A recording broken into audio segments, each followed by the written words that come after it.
हरितालिका व्रत कथा। हरितालिका तीज का यह प्रसिद्ध व्रत भादो मास के शुक्ल पक्ष में तृतीया को किया जाता है। तृतीया तिथि को किए जाने के कारण स्त्रियों में यह व्रत। Hey guys, welcome back to my new video. कैसे हैं आप सब? आई होप आप सब ठीक होंगे, स्वस्थ होंगे, अच्छे होंगे और बोलो खुश होंगे। हाँ, खुश होंगे। सदाई खुश रहिए। आज तीज है, आप लोगों का क्या क्या तैयारी चल रही है तीज में? आप सभी को मेरे और मेरे फैमिली की तरफ से हैप्पी तीज।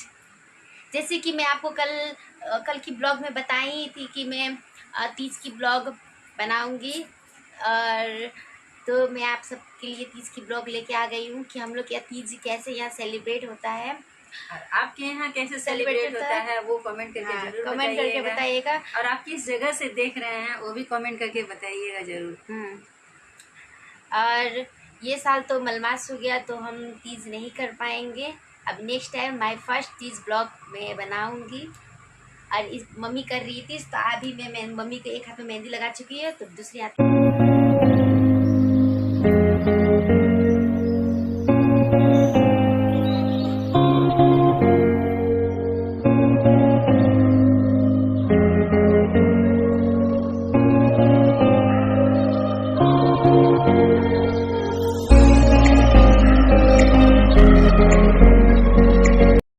तो मैं मम्मी को मेहंदी लगा दूँ। फर्स्ट टाइम मैं इतनी अच्छी मेहंदी लगाई हुई हूँ। मेहंदी लगाई है। पलटाओ। पहले मैं ही सबको मेहंदी लगाया मेरा हाथ पूरा दुख गया। पहले मैं ही सबको मेहंदी लगाया करती थी और कभी सोचा करती थी कोई तो हो मेरा हाथ में मेहंदी लगाने वाला। अच्छा सर, मेरी बेटी ही होगी, मुझे पता ही नहीं था, लेकिन बहुत स्वीट से मेहंदी लगाई। पहली बार मेहंदी लगाया ना, देखा तो मम्मी थोड़ा सा। फर्स्ट टाइम शादी के बाद, एक शादी में ही किसी ने लगाया था, शादी में ही लगाया था। उसके बाद का फाइनल लुक दिखाते हैं गाइस। मम्मी रेडी हो गई है, ये देखिए मम्मी कैसी लग रही है। और यहाँ पे पूजा का थाली भी रेडी हो गया है, तो मम्मी के साथ जाएगा मंदिर भाई।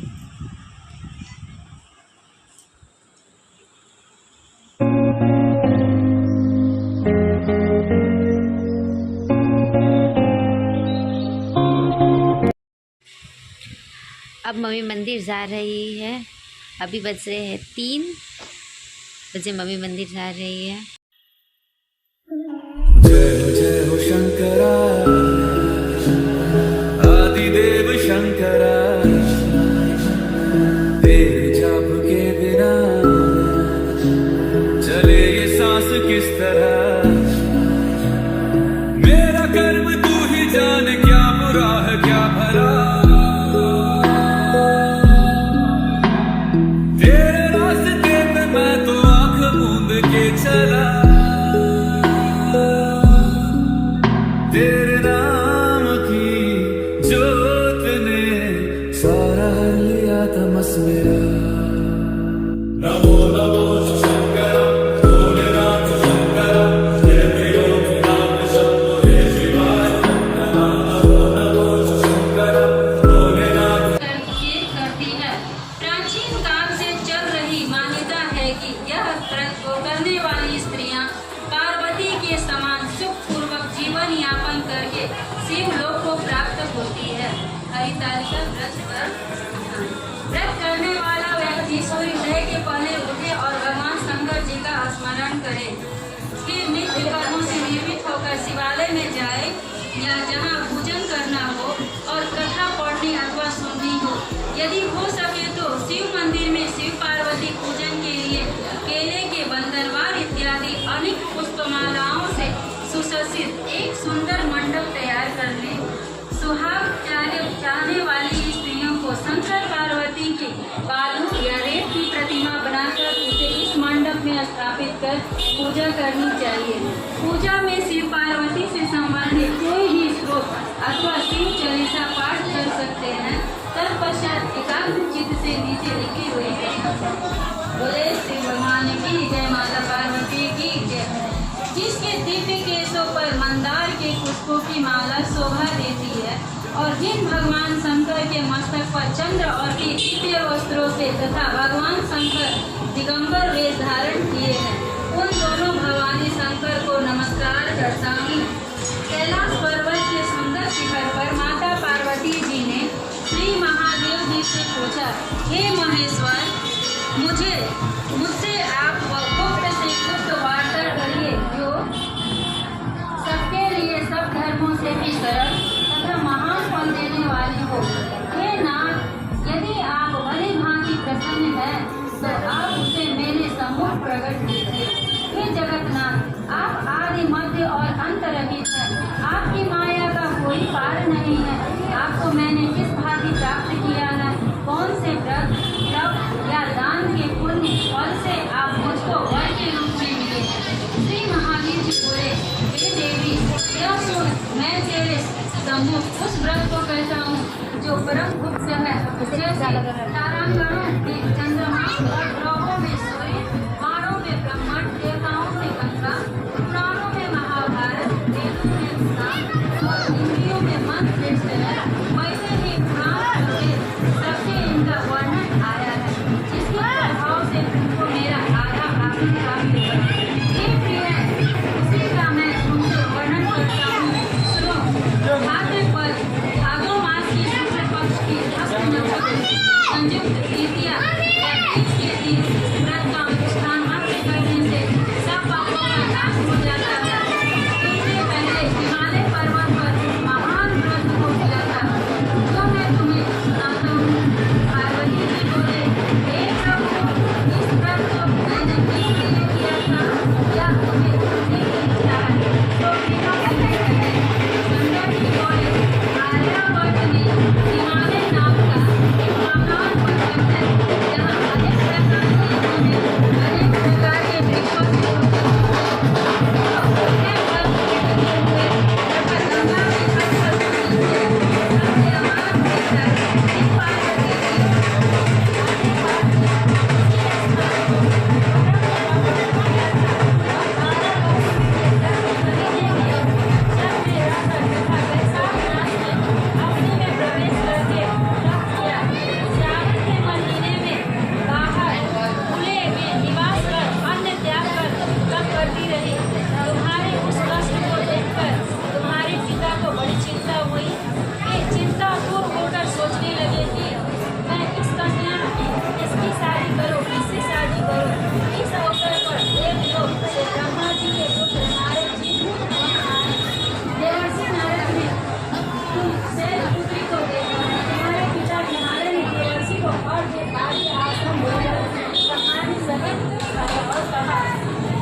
यहाँ तक आने का कष्ट कैसे किया, कहिए क्या आज्ञा है। नारद जी बोले, गिरिराज, मैं विष्णु भगवान का भेजा हुआ यहाँ आया हूँ, तुम मेरी बात को सुनो।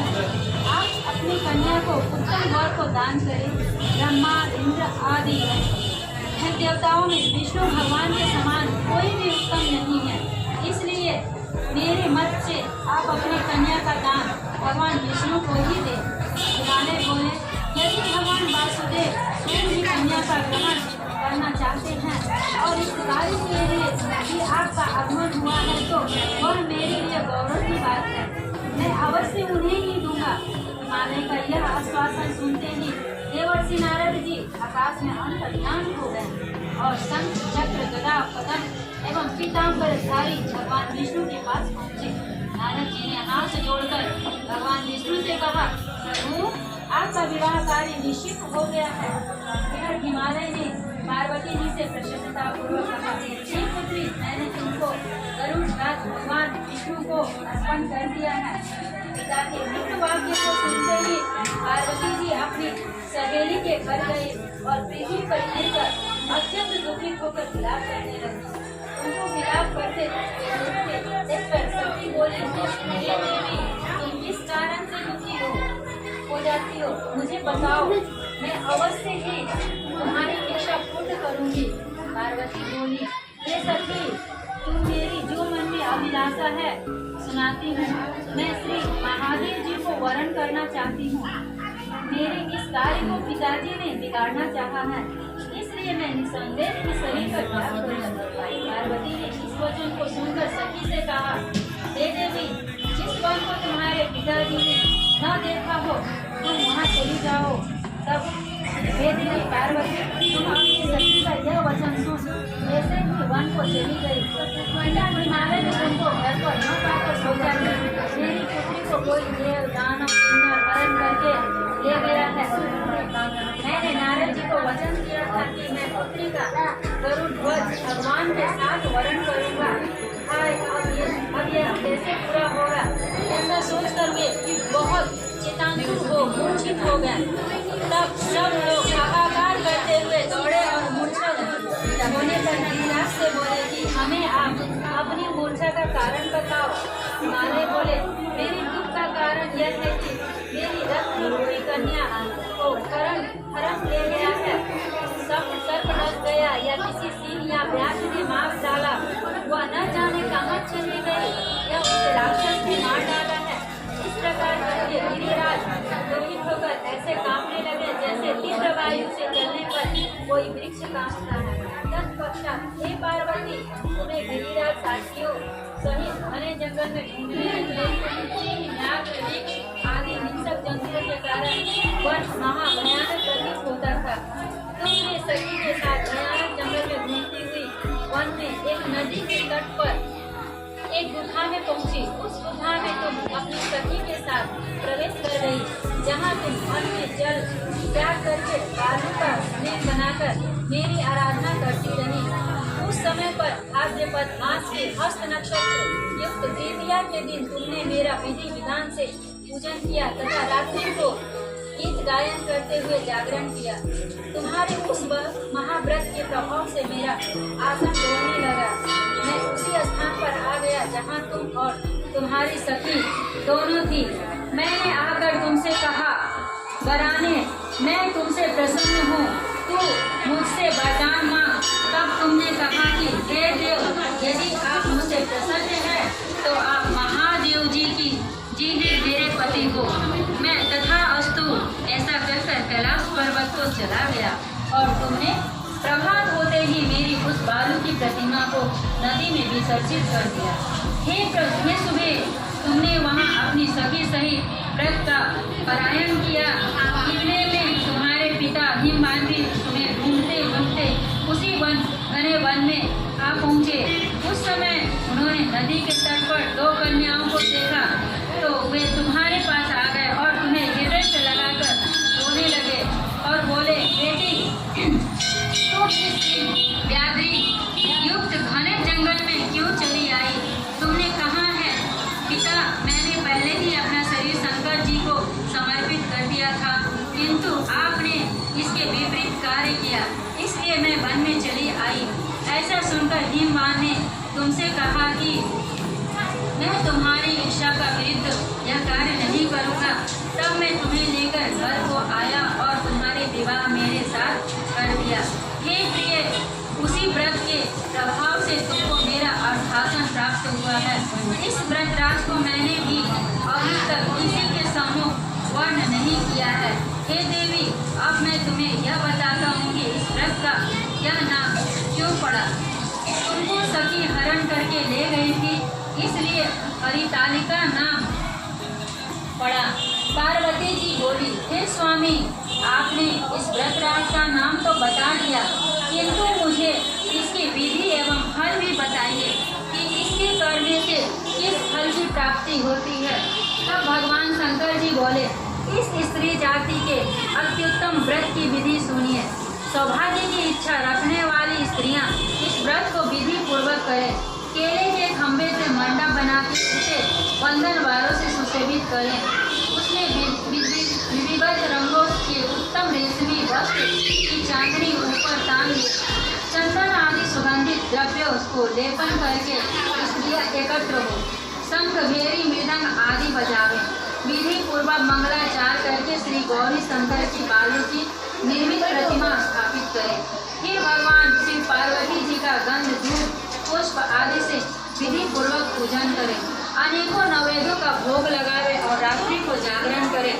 नारियल सुपारी जवारी नींबू लौंग अनार नारंगी आदि रीति फलों को एकत्रित करके धूप दीप आदि से पूजन करके कहे हे कल्याण स्वरूप शिव, हे मंगल रूपी शिव, हे मंगल रूप महेश्वरी, हे शिवे सब कामनाओं को देने वाली, हे कल्याण रूप तुम्हें नमस्कार है।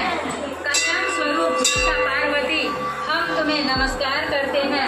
भगवान शंकर जी को सदैव नमस्कार करते हैं।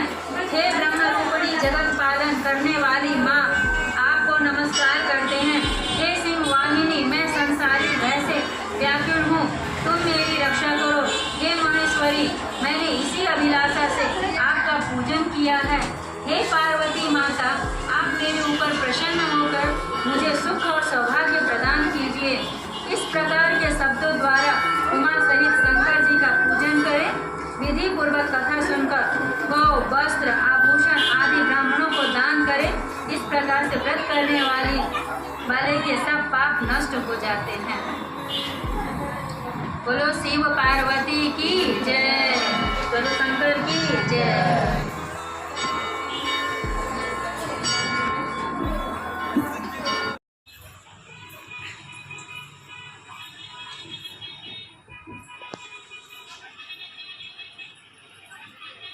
कैसा रहा मम्मी आपका पूजा? बहुत ही अच्छा रहा। ऐसा इस बार तो ऐसा हुआ, पंडित जी कथा बोले नहीं कहेंगे, उनका गला बच गया था, सुबह से वो कथा कर रहे थे। हाँ। अब वो कथा कहने का सौभाग्य मुझे प्राप्त हुआ। वाह। दो बार कथा कहे। अब शिव जी की कृपा है या महिमा है। हाँ। भगवान ने चलिए आइए आपका पापा का फोटो लेंगे। आइए पापा। चश्मा एक बार कहे है ना, उसके बाद फिर सवा के बैठ गए तो पंडित जी बोले कि फिर से कर दो। वाह मम्मी भी रेडी हो गए हैं और पापा भी मेरे रेडी है। पापा हेलो बोलिए। हेलो। दिखाई तो अपना लुक पापा, खड़ा होके थोड़ा सा खड़ा होके लुक दिखाई ना, ऐसे करके इधर इधर इधर इस तरफ घूमिए ना। ये देखिए पापा कितना मस्त रेडी हो गया है। अब मम्मी पापा का फोटो लेंगे अच्छा से।